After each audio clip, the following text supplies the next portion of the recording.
Les suspects interpellés dans le cadre des enquêtes relatives au démantèlement d'un réseau de trafic de cocaïne pourraient être présentés au juge avant la fin dès ce 14 juillet 2022.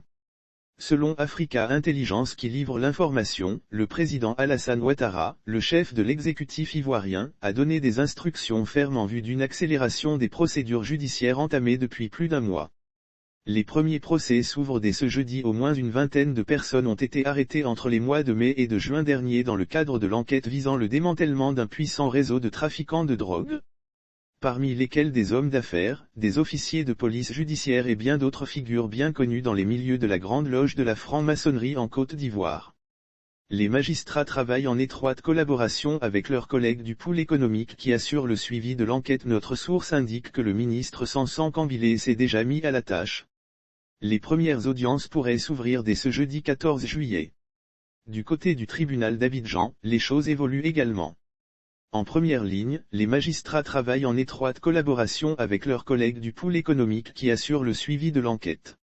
Lire aussi drogue saisie à Abidjan, une quinzaine de suspects déjà interpellés. Adou Richard monte au créneau pour rappel, c'est en mai dernier que la police ivoirienne a annoncé la saisie d'une importante quantité de cocaïne, plus de 2 tonnes, dont la valeur marchande est estimée à plus de 41 milliards de francs CFA. Les suspects interpellés, indiquent nos sources, sont pour la plupart de nationalité colombienne, brésilienne, nigériane et ivoirienne. Selon le procureur Adou Richard, ils encourent des peines allant jusqu'à 20 ans d'emprisonnement ferme.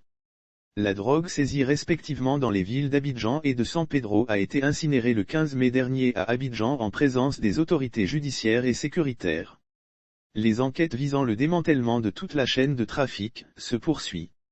Des suspects en cavale, révèle le journal, ont été localisés dans le sud du Liban, mais difficile d'obtenir leur extradition en raison des accords qui lient le pays à la Côte d'Ivoire. Des demandes d'extradition ont tout de même été introduites auprès des autorités judiciaires locales.